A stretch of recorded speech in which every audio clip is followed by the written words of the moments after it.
imatan. Kalian itu jangan jadi orang yang suka membebek. Ngalor yang ngalor itu bebek. La takunu imatan. In ahsanan nasu ahsanna wa in dzalamu dzalamna. Kalau mereka berbuat baik, kita ikut berbuat baik. Mereka jelek, ikut berbuat jelek. Mereka sholat jamaah, ikut sholat jamaah.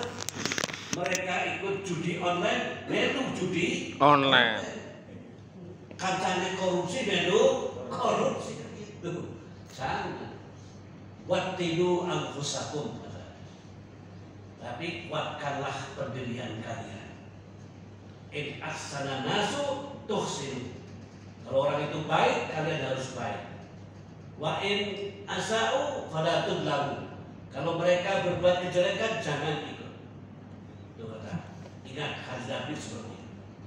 Muhammadiyah adalah gerakan Islam yang memiliki kesadaran dan tanggung jawab terhadap negara Republik Indonesia. Jadi Muhammadiyah tidak pernah mengatakan negara Islam. Jadi Muhammadiyah komitmen dengan negara kesatuan Republik Indonesia. Kemudian berikutnya, yang kelima adalah pokok pikiran kelima ini, perjuangan untuk mencapai tujuan Muhammadiyah hanya akan dicapai dengan ittiba, mengikuti perjuangan para Rasul, terutama Rasulullah Shallallahu Alaihi Wasallam. Wa innaka la'ala khuluqin azim, dalam surat Al-Ahzab ayat 21. Contoh terbaik dalam kehidupan. Nah, jadi standarnya itu adalah sunnah Rasul, Bapak Ibu. Dalam persoalan apapun itu adalah standarnya Nabi. Nah, kita ini enggak kadang-kadang. Ibadah masyarakat kita itu kadang-kadang juga masih standar marem karo orang marem. Ini ibadah standarnya marem karo orang.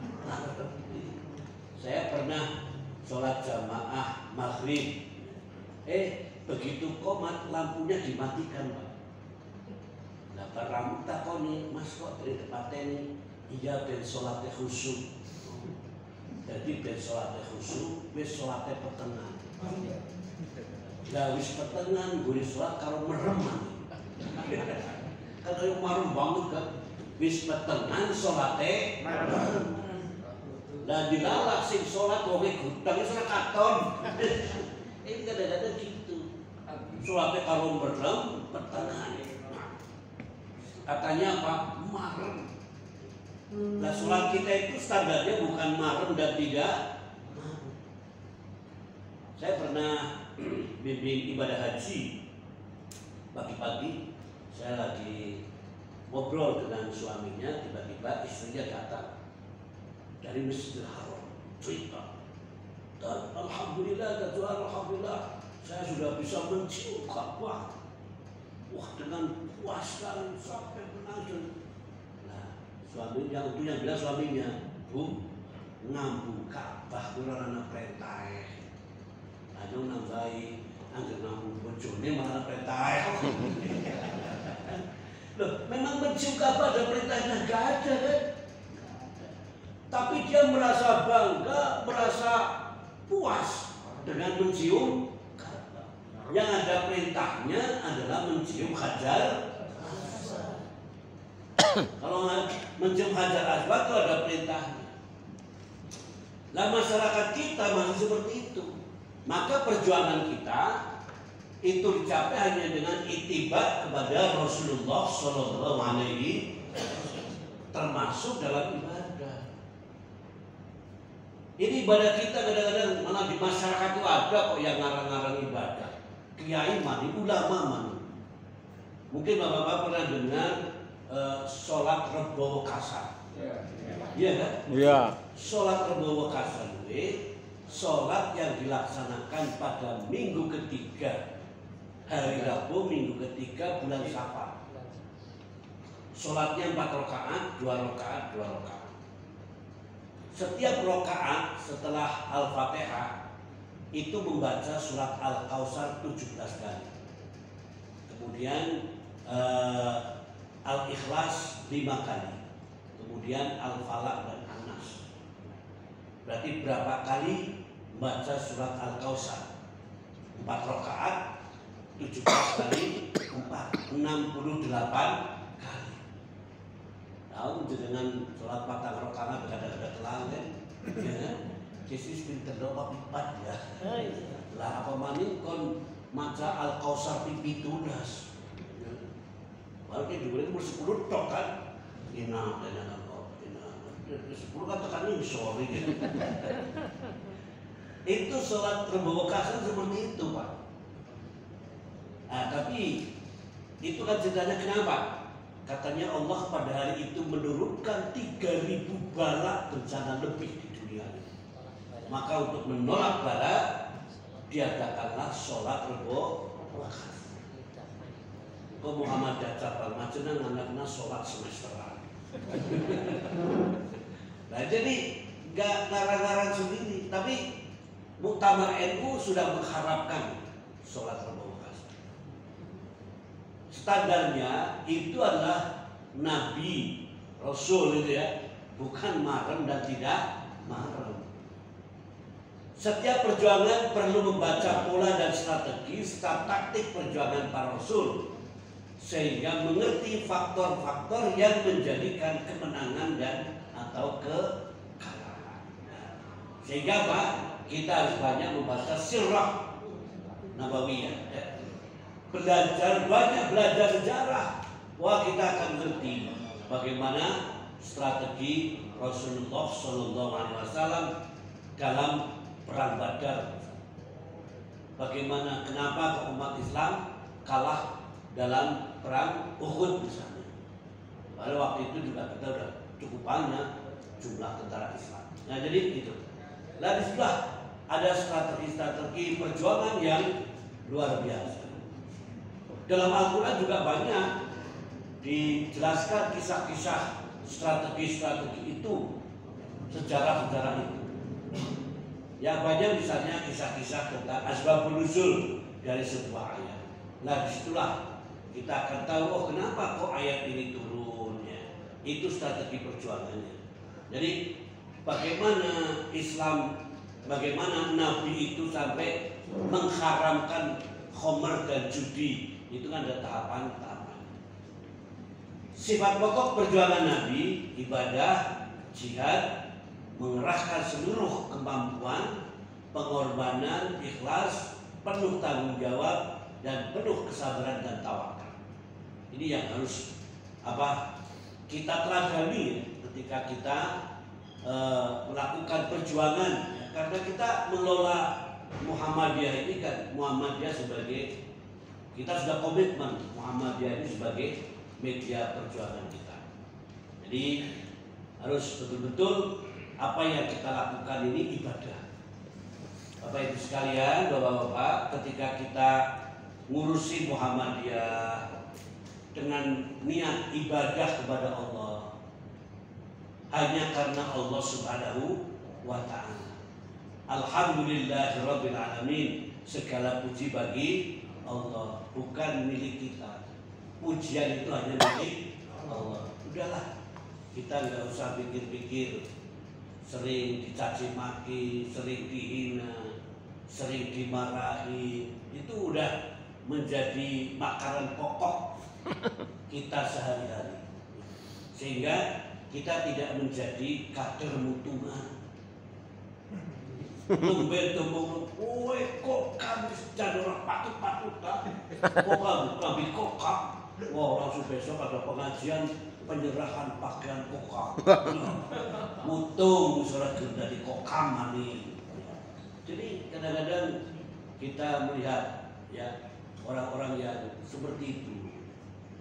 Kita saya karena banyak mengalami ya, jadi sing rebutan masjid pada Muhammadiyah itu loh.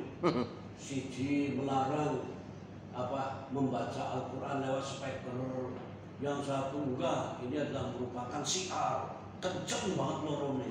Ya jadi siji kenceng orone, siji kenceng kudu. Jadi kalau kita kita lillahi ta'ala, maka nanti akan ada solusinya lah, tidak kenceng-kencengan seperti itu. Ya. Tapi kalau masih pada masih pada rebutan imam, ya masih lumayan Pak, pada mau rebutan jadi imam. Nah Muhammadiyah kadang-kadang berebut tadi. Ya, tapi kadang-kadang niatnya ya. Ini kita sering mendapatkan seperti ini. Next ya. Kemudian pokok pikiran yang keenam ini, jadi perjuangan mewujudkan tujuan dan cita-cita Muhammadiyah hanya dapat dilakukan dengan cara berorganisasi. Nah, ini kesadaran berorganisasi bahwa perjuangan mewujudkan tujuan dan cita Muhammadiyah itu hanya dapat dilakukan dengan cara berorganisasi. Nah, ini juga apa namanya? Ini kan termasuk berdirinya organisasi Muhammadiyah. Itu kan Kiai Ahmad Dahlan karena terinspirasi oleh Al-Quran surat Ali Imran ayat 104 yang sering dikatakan sebagai ayat Muhammadiyah. Nah, jadi kalau kita ingin mencapai cita-cita harus berorganisasi. Jadi organisasi itu hukumnya wajib. Wajib. Organisasi merupakan alat perjuangan. Nah ini yang harus ada kesadaran kita bahwa Muhammadiyah itu adalah alat perjuangan. Muhammadiyah itu bukan tujuan, tapi alat perjuangan. Jadi saya khawatir kalau Muhammadiyah sebagai tujuan nanti malah fanatik, tapi fanatik yang buta. Nah, itu malah menjadi bumerang bagi Muhammadiyah itu sendiri. Ya. Ini karena ini adalah sebagai alat perjuangan. Jadi di sini Pak, di ranting Aji Barang, di ranting Banjarsari Aji Barang itu ada ranting yang TPQ. Jadi tanahnya tanah Muhammadiyah, bangunannya juga Muhammadiyah yang bangun, tapi dipakai oleh NU Pak. Dan mereka juga tahu bahwa itu tanah milik Muhammadiyah, gitu ya. Bangunannya juga milik Muhammadiyah. Mereka orang NU tahu Pak, dan tidak ada masalah. Si Muhammadiyah yang tidak mempermasalahkan, yang NU yang merasa alhamdulillah dan senang. Karena tanahnya milik Muhammadiyah, bangunannya milik Muhammadiyah, tapi ustadznya semua NU, ya, santrinya juga semua NU. Keren Bob. Dan saya luar biasa itu, saya lihat pimpinan rantingnya itu luar biasa loh Pak. Kok bisa kayak gitu loh? Nama jeneng langka mbok kayak gue. Majenenge saya jamaah ya Pak. Majenenge saya jamaah itu. Ya benar. Kan pernah ada gini Pak, pernah ada guru TK saya tanya dengan saya, maaf Ustaz, karena di Muhammadiyah nggak ada kiai, katanya Ustaz. Maaf Ustaz, ya kiai kan mencuri orang masjid Ustaz. Ya, kiai bener loh, angker telu syekh. Nah, ya jadi ada yang ngomong dengan saya ini, maaf Tat, ini guru TK itu, kepala TK tanya dengan saya, Tat gimana ya Tat, itu di tempat saya ada murid yang sukanya pakai PCNU, itu gimana, boleh nggak? Saya bilang boleh nggak apa-apa, kalau perlu yang pakai NU ada 10 atau 15 itu bagus man. Anak-anak NU sekolah di Muhammadiyah. Oh gak apa-apa, jangan dilarang. Kalau dilarang malah wah geger ya kan, bisa viral kan. Waduh, anak NU dikeluarkan dari TKS ya, wah ya geger kok. Bahkan itu sebuah prestasi kan.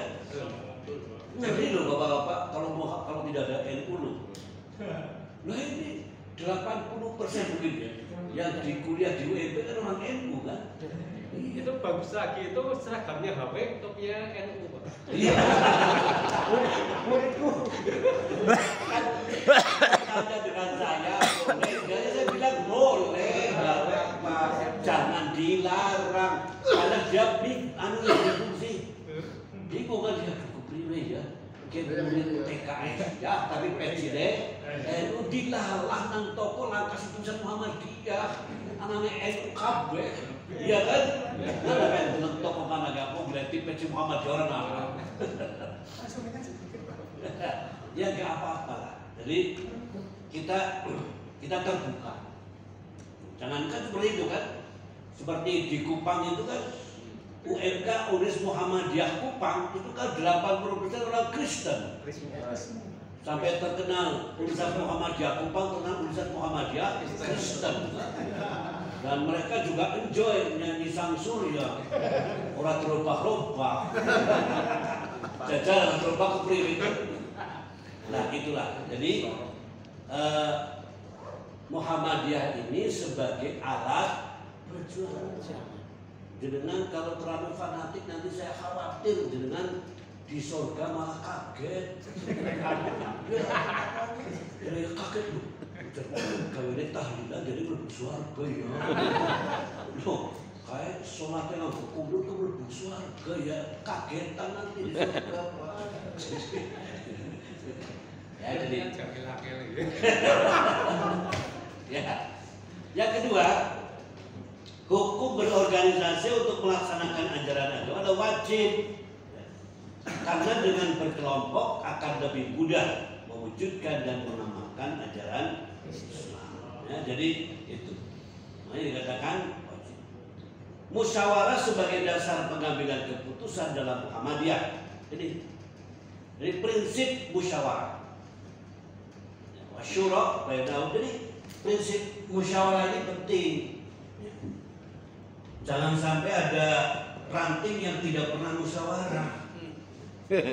Semakin banyak musyawarah, semakin banyak rapat itu bagus. Asal hanya kegiatannya jangan hanya musyawarah. Sibuknya rapat terus. Karena apa? Justru ketika semakin sering ketemu, kan kita sering diskusi tentang ranting kita, tentang cabang kita. Cabang majelis berapa kali pertemuan pimpinan Pak? Rutin yang rutin tuh. Rutin. Berapa kali Pak? Tiap Jumat malam Sabtu. Setiap Jumat malam Sabtu. Temenan ya Pak? Kalau ranting tiap malam Jumat nih. Ranting tiap malam Jumat. Wah, luar biasa. Jadi setiap Jumat malam Sabtu. Makanya Bapak ranting jangan sampai di situ cari masalah. Cari masalah. Ya benar memang masalah dicari. Masalah itu harus dicari. Jangan dibiarkan Pak. Nanti malah kalau dibiarkan masalah itu numpuk-numpuk. Kadang nggak ada masalah kok Bang. Gimana? Nggak ada masalah kok. Cari masalah pasti ada Pak. Nggak mungkin tidak ada masalah. Udah nggak mungkin tidak ada masalah. Contoh Pak. Contoh. Kayak wis rapat pinter orang mangkat masalah Pak. Paran. Tapi ya kan tidak mungkin tidak ada apa gerapat makan kafe terus ya orang boh. Kayak ana sih tidak ada orang masalah itu Pak. Loh kenapa dia nggak berangkat? Jangan-jangan sakit dan lain sebagainya. Apalagi sakit hati. Wah ini berat. Ya. Jadi musyawarah itu penting. Karena apa? Karena dengan musyawarah itu akan muncul apa yang disebut dengan takafulul ijtima, yaitu tanggung jawab bersama.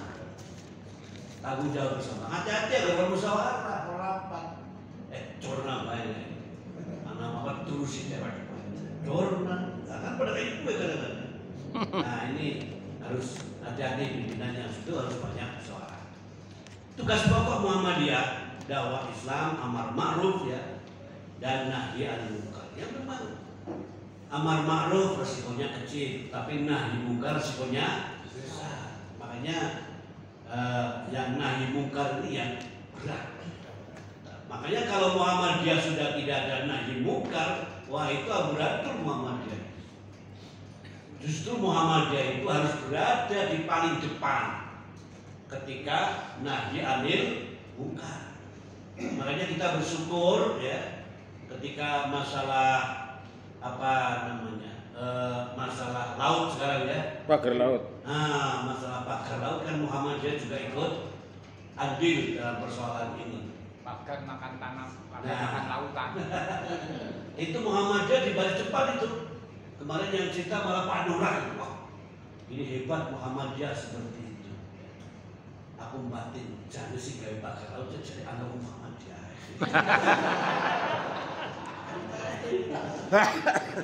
Iya Pak, saya dengar itu ada tokoh aktivis Muhammadiyah juga yang di LSM itu main. Nah, jadi semuanya apa yang kita lakukan ya, tugas Muhammadiyah ini dakwah Islam ini masih sangat penting karena apa? Ya dakwah yang kita kembangkan kan dakwah Islam. Islam yang apa? Islam yang menggerakkan, Islam yang menggembirakan, Islam yang mencerdaskan, Islam yang mencerahkan, Islam yang memajukan, dan yang terakhir Islam yang rahmatan lil alamin. Itu kita masih penting gerakan-gerakan dakwah seperti itu karena pemahaman masyarakat kita terhadap Islam itu masih banyak yang sempit. Saya guru bahasa Inggris, pernah ketika ngajar bahasa Inggris karena senang Arab gitu ya, nulis Bismillah, Bismillahirrahmanirrahim. Diprotes Pak dan muridnya, maaf Pak, sekarang bukan pelajaran agama. Jadi sih patut nulis Bismillah, guru agama Pak. Jadi guru bahasa Inggris, guru biologi, guru matematika orang patut nulis Bismillah. Padahal guru agamanya dikelalai. Jadi itu pemahaman masyarakat anak-anak kita masih seperti itu. Sehingga apa? Jangan heran kalau ada guru bahasa Inggris, guru matematika, guru biologi kok selingkuh, itu dimaklumi Pak. Iya, lah ya Pak itu mau guru biologi, lah ya Pak itu mau guru kimia. Tapi yang guru agama lebih boncengan tuh lebih geger. Patut Bob, aku mani guru agama Muhammadiyah mana? Jadi apa? Ada diskriminasi. Ada diskriminasi. Padahal kan sama-sama orang Islam. Itulah pemahaman anak-anak kita. Karena apa? Karena mereka masih menyamakan Islam itu sama dengan Arab, Pak. Islam itu masih sama dengan Arab, itu masyarakat kita. Sehingga kalau ada Injil yang bahasa Arab tiba nang dalam, kok kayaknya geger. Oh, dalam Al-Quran kan, Quran tiba kayak pada buka, loh jadi orang anak atau jadi orang anak Anas, apa ina atau kalau Anas tok sih? Padahal Injil, lah Injil di Mesir kan bahasa Arab Pak. Injil di Mesir bahasa Arab, memang bahasanya bahasa Arab. Itu begitu. Nah, inilah makanya dakwah itu masih penting. Kemudian yang ketujuh, terus Pak. Nah, yang ketujuh ini, perjuangan Muhammadiyah adalah untuk mewujudkan masyarakat Islam yang sebenar-benarnya. Bahkan ketika kita ingin ngerti Muhammadiyah, ngerti dulu Islam yang sebenarnya. Ketika kita mengerti Islam yang sebenarnya, menghayati, mengamalkan, memperjuangkan Islam yang sebenarnya, baru dia akan ngerti Muhammadiyah yang sebenarnya. Tapi kalau tidak, dia hanya ngerti Muhammadiyah dari casingnya saja. Seperti itu. Masyarakat yang secara aman, makmur, bahagia, yang diwujudkan di atas dasar keadilan, kejujuran, persaudaraan, gotong royong, tolong menolong, bersedikan Islam. Masyarakat Islam yang sebenarnya adalah rahmat bagi seluruh manusia, seluruh alam, yang menjamin keadilan, persamaan, keamanan, keselamatan, dan kebebasan bagi semua. Jadi Bapak semuanya, Islam itu sebagai rahmatan lil alamin. Nah kita tugas kita apa? Bagaimana kita mewujudkan, mengimplementasikan Islam sebagai rahmatan lil alamin. Masyarakat Islam sebenarnya adalah tangga menuju keridhaan Allah Subhanahu wa Ta'ala. Jadi itulah pada pokok pikiran yang ketujuh ini adalah merupakan visi dan misi dari perjuangan Muhammadiyah itu sendiri. Demikian ya Mas, saja Mas. Dan saya kira itu Bapak-bapak semuanya 7 pokok pikiran dan penafsirannya sebagai bentuk kajian pada kesempatan yang berbahagia ini yang diharapkan ini menjadi modal utama dalam perjuangan persyarikatan Muhammadiyah. Saya kira itu. Terima kasih. Baik, beri tepuk tangan yang beri dulu Pak.